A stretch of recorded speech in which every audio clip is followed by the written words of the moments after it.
آتش و افسون به نظرم کار مناسب است. هر کاری که میکنن بکنن، من دیگه در قصهشون نیستم سیچل. یعنی اون موضوع هیچ برای مهم نیست. نمیخوایم بد ببرین، اما انسان چرا نتونه به شفتالو دست بزنه؟ گشت نیست، خوب بوی داره، شفتالو خود چیزی نداره.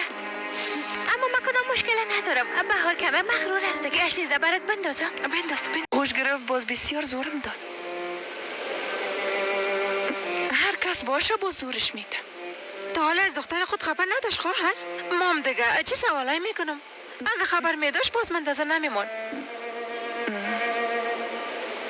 البته منتظر نمیمون. حالا که فهمید پیشش اومد. فقط یک چیز میپرسم، لطفا یک دقیقه اجازه بتین. لطفا با من رابطه.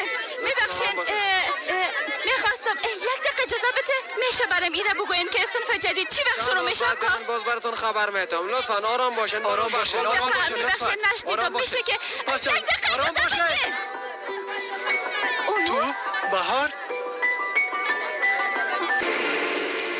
اگه دوستای ما خبر شوند با سرت بسیار افتخار خواد کردن. هنوز هم در اونجا زندگی میکنی؟